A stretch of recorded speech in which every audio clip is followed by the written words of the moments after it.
దూత media power of news. నమస్తే, welcome to Dootha media. నేను పవన్. ఉపరాష్ట్రపతి ఎన్నికపై దేశవ్యాప్తంగా ఆసక్తి నెలకొంది. అధికార పక్షం, ప్రతిపక్షం ఇద్దరు తమ అభ్యర్థులను బరిలో దింపడంతో పోటీ వేడెక్కింది. ఎన్డీఏ తరపున సిపి రాధాకృష్ణ రంగంలోకి దిగగా, ఇండియా కూటమి తరపున న్యాయమూర్తి సుదర్శన్ రెడ్డిని ముందుకు తీసుకొచ్చింది. లెక్కలు చూస్తే ఎన్డీఏ అభ్యర్థి గెలుపు ఖాయమన్న భావన బలంగా ఉన్న విపక్షం పోటీలో నిలబడడానికి తీసుకున్న నిర్ణయం వెనుక లోతైన వ్యూహం ఉందని విశ్లేషకులు అభిప్రాయం. ఇండియా కూటమికి మెజార్టీ లేకపోయినా ఎవరు ఏకగ్రీవంగా గెలవకూడదన్న ఉద్దేశంతో తమ అభ్యర్థిని పెట్టింది. అధికార పార్టీకి సులభంగా నైతిక విజయం ఇవ్వకుండా ప్రతిపక్షం ఏకతాటిపై ఉందనే మెసేజ్ ఇవ్వడం ముఖ్య సందేశమని చెప్తున్నారు. ఇకపోతే జేడీయూ, టీడీపీ వంటి లౌకికవాద పార్టీలు భవిష్యత్తులో ఇరుక్కునే పరిస్థితులు ఏర్పడతాయని కూడా కొందరు అంచనా వేస్తున్నారు. ముఖ్యంగా ఆర్ఎస్ఎస్ ప్రభావాన్ని వ్యతిరేకించే శక్తులు ఈ పోటీలో తమ వైఖరిని బయటపెట్టాల్సి వస్తుంది. పైగా ఇద్దరు అభ్యర్థులు కూడా దక్షిణాది రాష్ట్రాల వారే కావడంతో పోటీలో కొత్త ఉత్సాహం వచ్చింది. సిపి రాధాకృష్ణన్ తమిళనాడుకు చెందిన రాజకీయ నాయకుడు. ఆయన పూర్తి పేరు చంద్రాపురం పొన్నుస్వామి రాధాకృష్ణన్. 1957 అక్టోబర్ 20న తిరుపూర్లో జన్మించారు. చిన్న వయసులోనే ఆర్ఎస్ఎస్ కార్యకర్తగా తన ప్రయాణం మొదలుపెట్టారు. 1974లో జనసంఘ్ రాష్ట్ర కమిటీలో స్థానం సంపాదించారు. ఆ తర్వాత 1998, 1999లో కోయంబత్తూరు నుంచి 2 సార్లు లోక్సభకు ఎన్నికయ్యారు. పార్లమెంట్ సభ్యుడిగా ఉన్న సమయంలో టెక్స్టైల్ కమిటీ, ఫైనాన్స్ కమిటీ వంటి ముఖ్యమైన కమిటీలో పనిచేశారు. ఆ తర్వాత తమిళనాడు బీజేపీ అధ్యక్షుడిగా బాధ్యతలు చేపట్టారు. 2016 నుంచి 2020 వరకు కాయర్ బోర్డు చైర్మన్గా ఉన్నారు. తర్వాత కేరళలో బీజేపీ ఇన్ఛార్జిగా పనిచేశారు.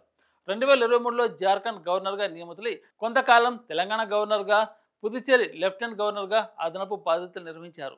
2024 జూలై నుంచి మహారాష్ట్ర గవర్నర్గా కొనసాగుతున్నారు. ఇప్పుడు ఉపరాష్ట్రపతి ఎన్నికల్లో ఎన్డీఏ తరఫున పోటీ చేస్తున్నారు. ఇక ప్రతిపక్షం అభ్యర్థి జస్టిస్ బి సుదర్శన్ రెడ్డి తెలంగాణకు చెందినవారు. 1946 జూలై 8న రంగారెడ్డి జిల్లాలోని ఆకుల మైలారం గ్రామంలో జన్మించారు. న్యాయవాద విద్య పూర్తి చేసి 1971లో హైదరాబాద్లో న్యాయవాదిగా ప్రాక్టీస్ మొదలుపెట్టాడు. అప్పట్లో రిట్ పిటిషన్లు, సివిల్ కేసుల్లో అనుభవం సంపాదించారు. 1988 నుంచి 1990 వరకు ప్రభుత్వ ప్లీడర్గా పనిచేశారు. ఉస్మానియా యూనివర్సిటీకి లీగల్ అడ్వైజర్గా ఉన్నారు. 1995లో ఆంధ్రప్రదేశ్ హైకోర్టు న్యాయమూర్తిగా నియమితులయ్యారు. 2005లో గౌహాటి హైకోర్టు చీఫ్ జస్టిస్గా ప్రమోషన్ పొందారు. ఇక 2007లో సుప్రీంకోర్టు జడ్జిగా పదవిలో చేరి 2011లో రిటైర్ అయ్యారు. రిటైర్మెంట్ తర్వాత గోవా రాష్ట్రానికి మొదటి లోకాయుక్తగా నియమితులైన వ్యక్తిగత కారణాలతో 7 నెలలకే రాజీనామా చేశారు. ప్రస్తుతం పార్లమెంట్లో లోక్సభ, రాజ్యసభ కలిపి 781 మంది సభ్యులు ఉన్నారు.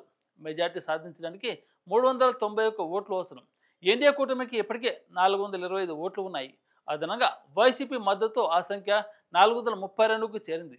ఇక ఇండియా కూటమి వద్ద 311 ఓట్లు మాత్రమే ఉన్నాయి. లెక్కల ప్రకారం రాధాకృష్ణ విజయం ఖాయమనిపిస్తుంది. కానీ ప్రతిపక్షం కూడా అభ్యర్థిని నిలబెట్టడంతో పోటీ చివరి వరకు ఆసక్తికరంగా కొనసాగే అవకాశం ఉంది.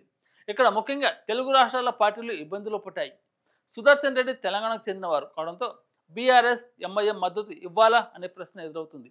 టీడీపీ మాత్రం ఇండియా భాగస్వామి కావడంతో అక్కడ గందరగోళం లేదు. బీఆర్ఎస్ వద్ద 4 రాజ్యసభ సభ్యులు, ఎంఐఎం వద్ద 1 లోక్సభ ఎంపీలు ఉన్నారు.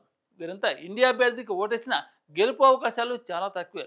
అయినప్పటికీ ఎవరు ఎటు తిరుగుతారన్నది చివరి క్షణం వరకు స్పష్టంగా చెప్పలేం.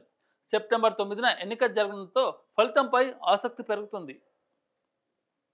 For more updates, keep watching Dutha Media. Thank you. For more updates, please subscribe Dutha Media.